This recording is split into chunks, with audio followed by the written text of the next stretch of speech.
Welcome to Frankly Speaking. My name is Onkgopote JJ Tabani. We're coming to you live from Auckland Park here, the SABC in Johannesburg. What a week it has been.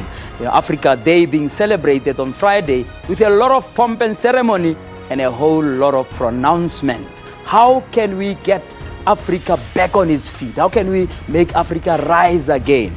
Ahead of this day, very, very important day in the calendar of Africa, if you look up north, Mr. Nkurunziza winning a referendum, that will see him being head of state of Burundi until 2020.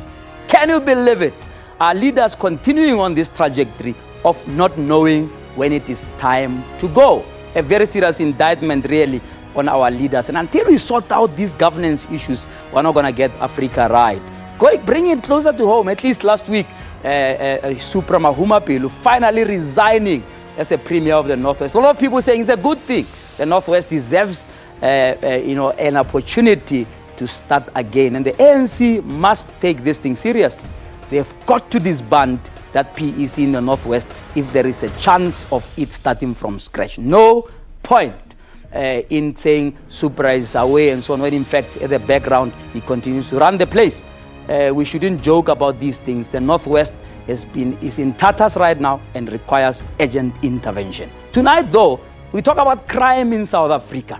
Do you feel safe in your home right now? And what are the statistics telling us about the level of crime in our country? The extent of contact crime, for example. We do know that there is a lot of reporting about issues of sexual violence, a lot of reporting about femicides. And one of the things that I want to talk about is, do criminals really heed the threats of politicians? You'd remember that the former deputy minister of the police, Ms. Susan Shibangu, saying, proclaiming that they killed the bastards. Hey? The current minister, when he was commissioner, they shoot to kill.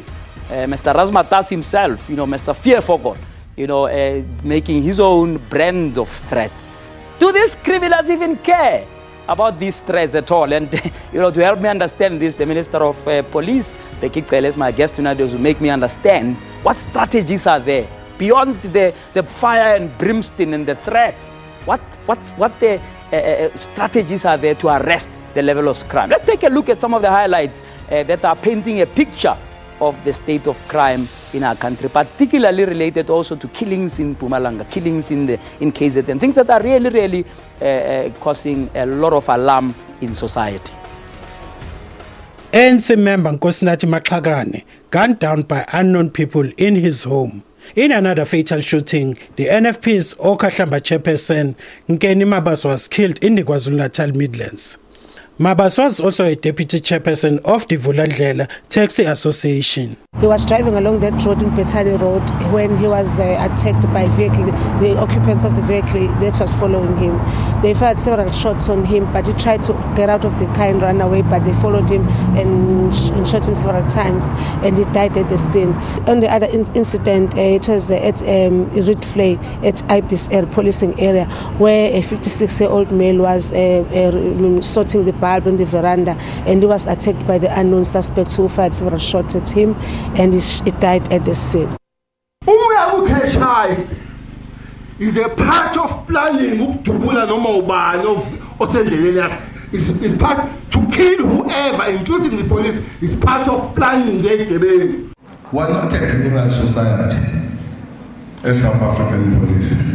We're not. We're not a plural society to come here and cry and shed tears over the 1-year-old because the father is permanently eliminated and taken away from us by the criminals that have no respect for life. Yes, and that's some of those reports from today. We're talking about stuff that's in the news today about how this whole issue of crime is really, really becoming a crisis. Bheki Cele, no stranger to controversy. He was fired himself as a commissioner of police not so long ago. He's back now at the helm, heading up that portfolio as the Minister of Police. And tonight he's my guest. Let's go talk frankly to him.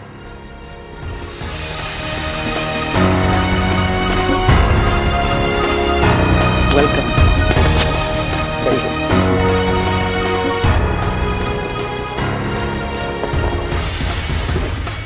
Welcome to Frankly Speaking. Thank you so much for making the time. I really appreciate it.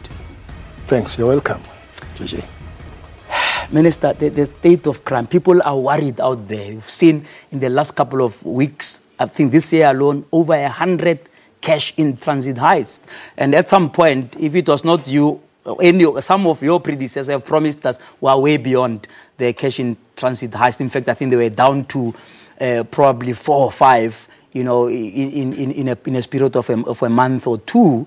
What, in your understanding, is the state of crime in South Africa right now?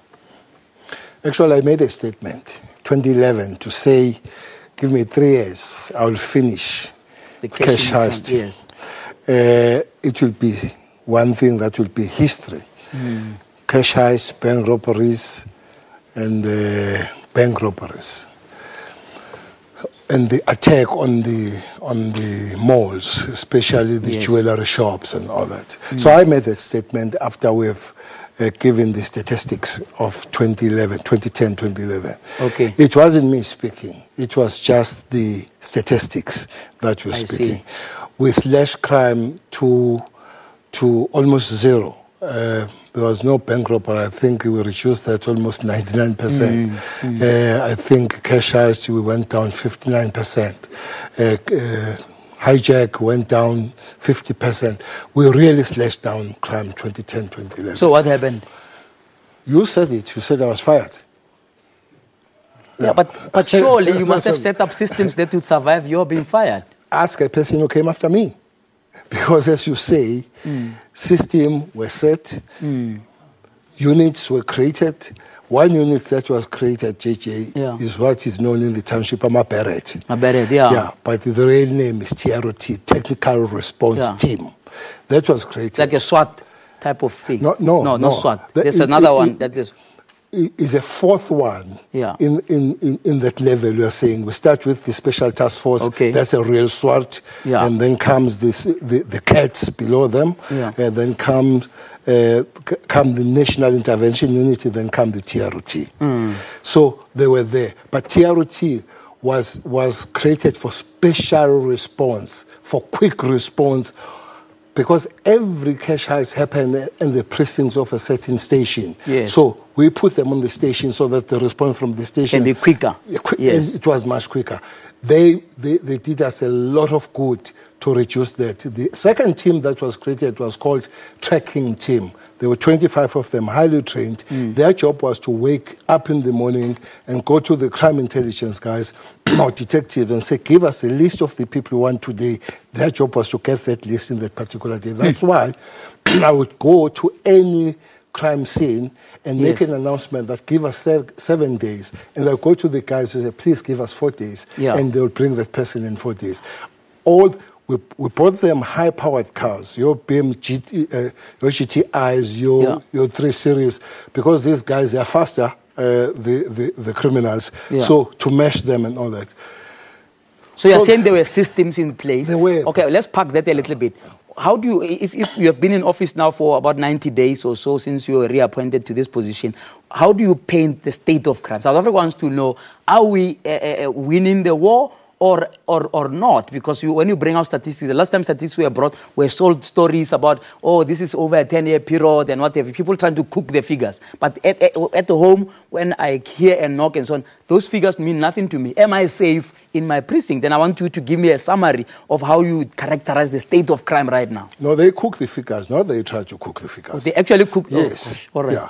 Because I've just spoken to the management last week to say we go to the old way of dealing with the crime figures.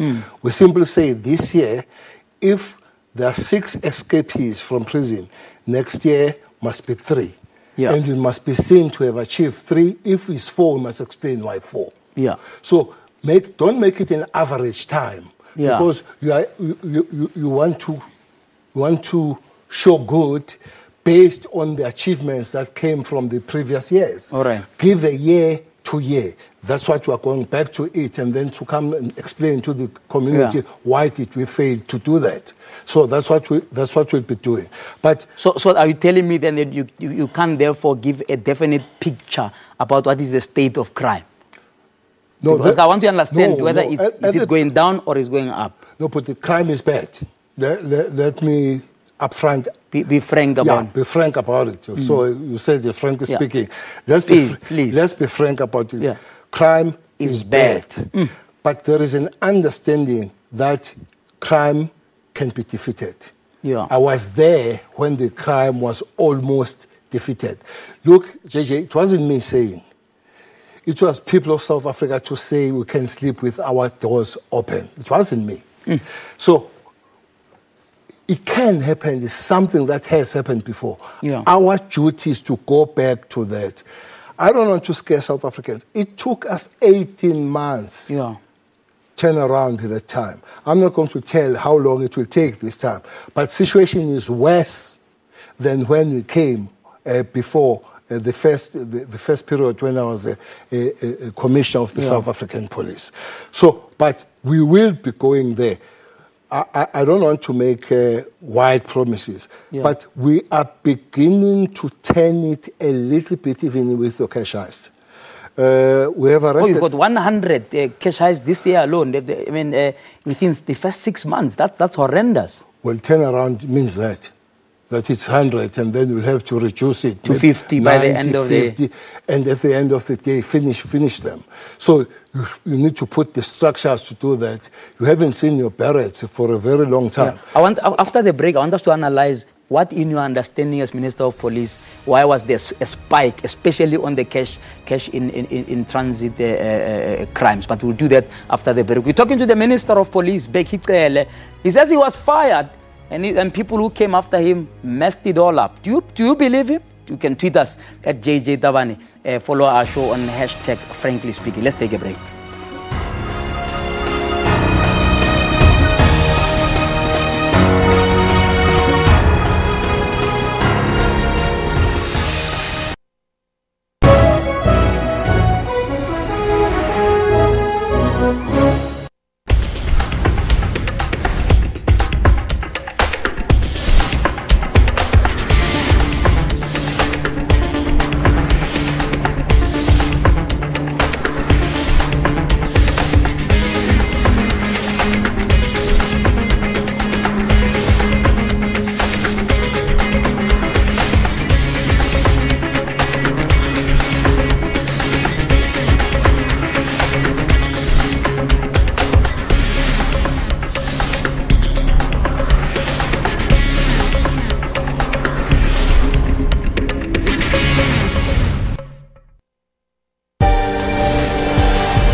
Welcome back to Frankly Speaking. We're talking to the Minister of Police tonight, Minister Bheki Cele. He promises to get on top of the situation, and we're going to have more conversation about it. 52 murders a day. I don't know whether that number has changed or not. If my figures are wrong, you can correct me. 100 heists.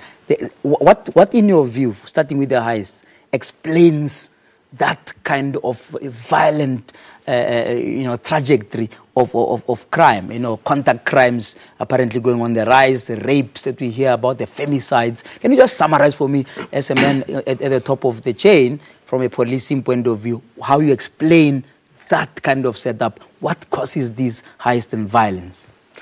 The history of violence in South Africa has been that initially there were no statistics under apartheid, so we don't know how many people that died.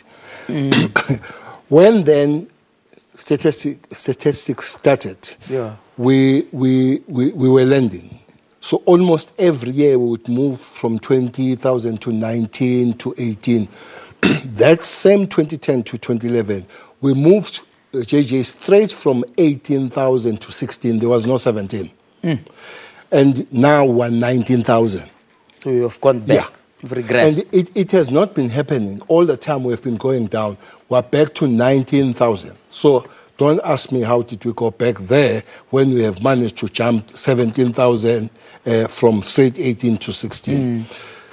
One thing for sure, South Africans, for whatever reason, they are very violent. We are facing a very violent crime.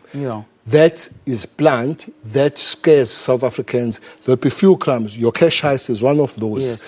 Yes. The second one is house robberies. House robberies is separated from house break-ins. Break-in, they wait for you to go out and they get in. Yeah. House robbery, they wait for you to come in and they come in. God. That's house robbery. The rapes is one very violent kind of crime. Yeah. So the raids at the malls is violent crime that scare the South Africans off. Yeah. So we are asking why. I'm not a sociologist or psychologist. Okay. To tell why are they so... No, you must hire them to work for you. They are. What are they telling you? They are telling that South Africans are violent kind of the nation. They give that because of the history, is because of the people don't work, is unemployment.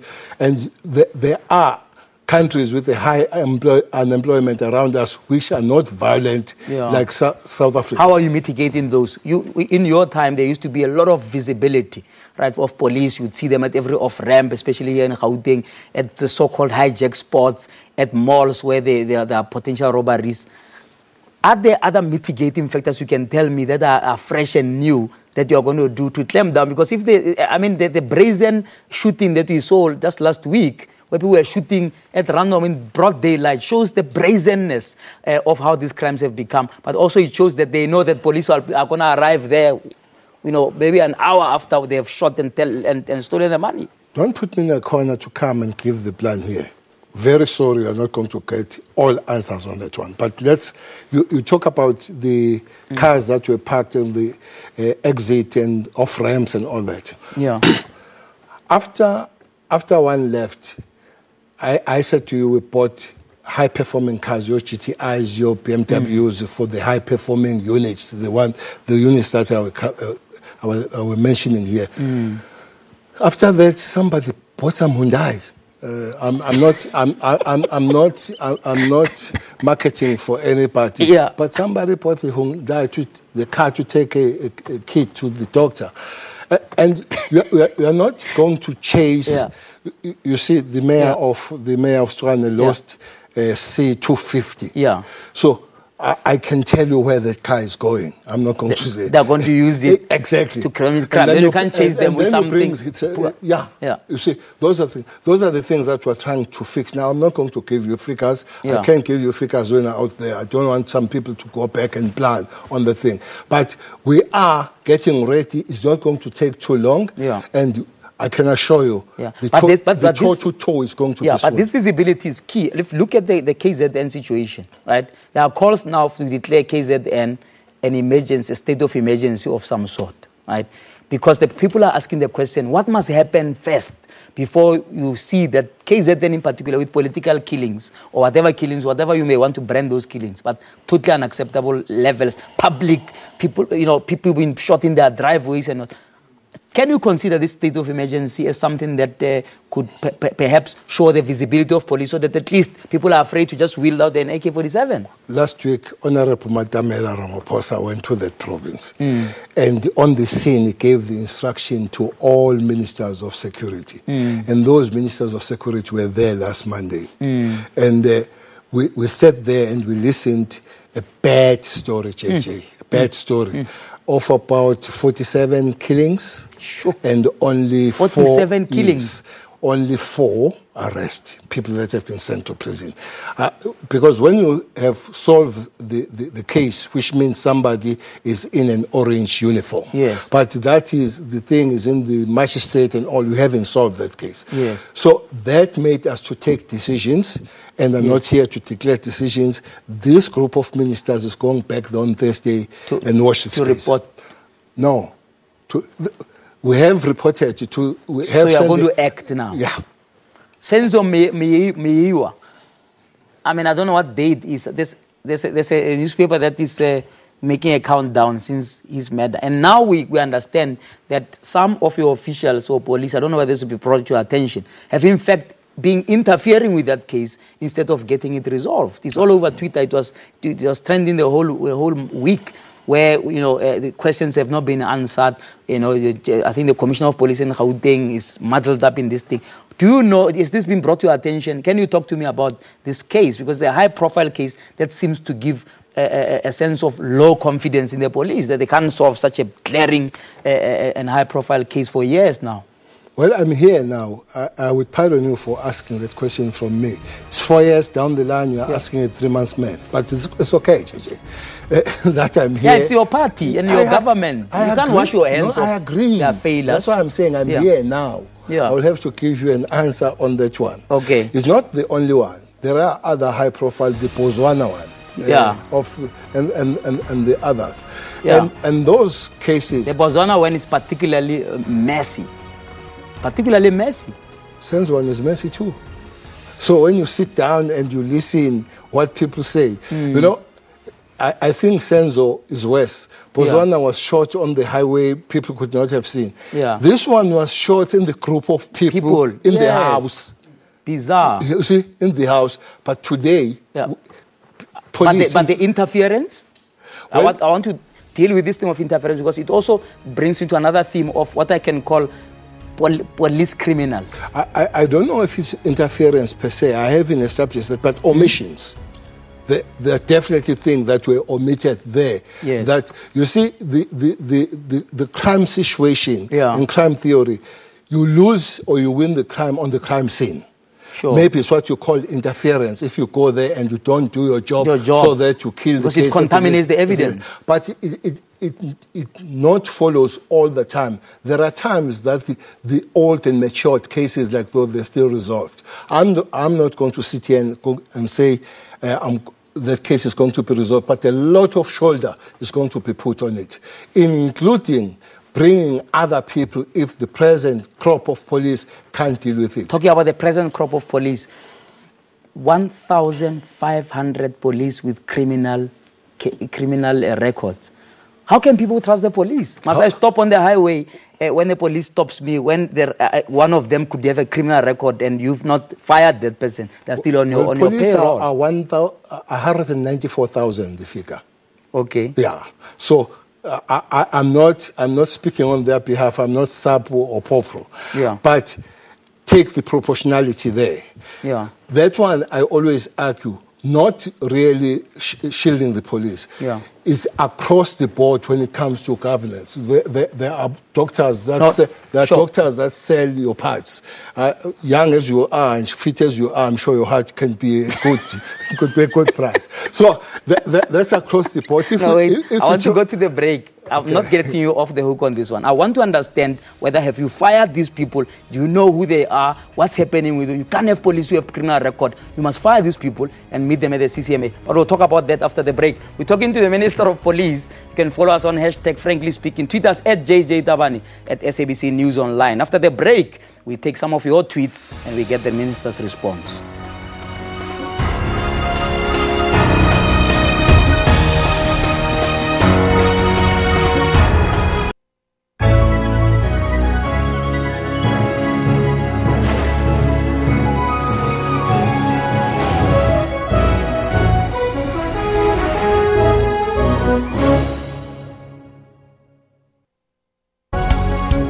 News at 9. We go beyond the headlines of the day and breaking news to bring you all the angles and in-depth analysis of stories that impact your life. We are on the ball with all economic stories. Our bureaus around the globe are ready to connect you to events as and when they happen.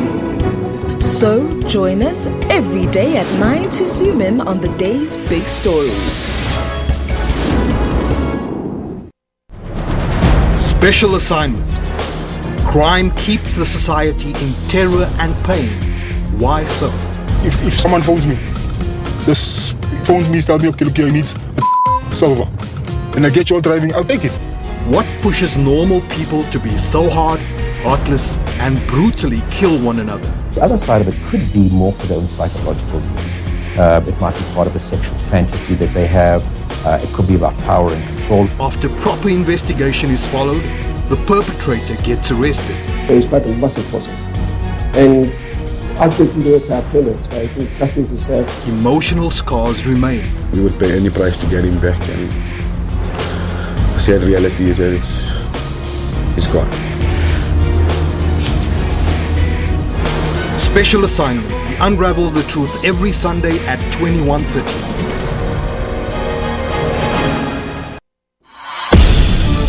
How safe is social media?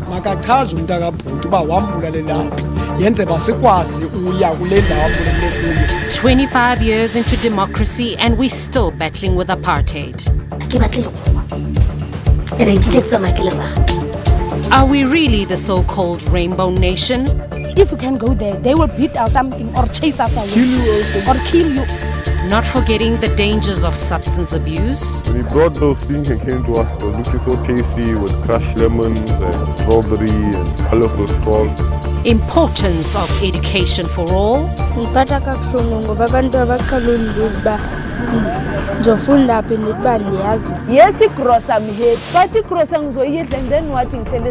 Is the judiciary and government failing the people of South Africa? These are some of our stories on Cutting Edge. Catch it every Sunday at 5:30.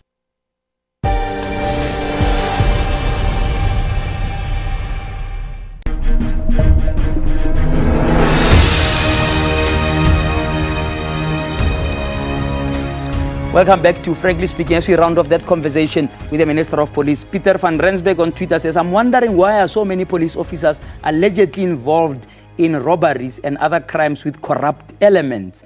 Clever Black saying, it seems the general and his team are losing the war on crime. It will be interesting to hear his take on this. Everyone on Twitter says, I would suggest the Substats Performance Awards for officers at all levels for them to feel appreciated. So the police were found to have committed certain crimes, but they're still on the payroll. I just want just a quick answer to say, is that at the top of your list to say, remove this police, at least from active duty and so on, while their issues are being sorted out? Because if somebody is in the police is found to have committed those crimes, surely you must get rid of them deliberately. I think the government cumbersome measures going forward and procedures. I agree. If we are suspected and we are under processes, we should get out of that, especially when we are a police. Yeah. But JJ, police is one organization that is highly monitored. Your IP'd, your portfolio committees and everybody. Quite many of them have been fired. Quite many of them are under processes going forward. But without defending themselves, I think the whole chain is got a problem. Your prosecution, your magistrate, your correctional service. That's why 16 people will just get out of Sun City. Maybe we need to change the name of the institution, not Sun City. 16 of them, they go out there, they get in the Kumbi at 3 o'clock, they go home. Yeah. Which brings the issue of corruption. Are you going to clamp down on corruption in the police and outside? Because people are really concerned about the fact that people are not being treated equally. You got people clapping somebody and then it takes a week to arrest them. Strange things that are happening even in the political high offices. Well, your last way to South Africa. That is instruction from the highest office in the land that don't play around. Really, don't romance corruption. Yeah. Go for it. Yeah. And those things, as soon as all the structures are there. Yes. Remember, we didn't have a crime intelligence head for a long time, detectives and all that. The famous employment that the president has done with the head of Hawks, I think is one of the best. Those guys... We're going to have to leave it there, unfortunately. Watch the space. Yeah. Thank you so much for being here. We're grateful for your time. That was Frankly Speaking with the Minister of Police there. I wish we had more time to deal with that, but I'm sure he'll be back again to deal with the matter with us in more detail. Until we talk frankly again, may God bless you.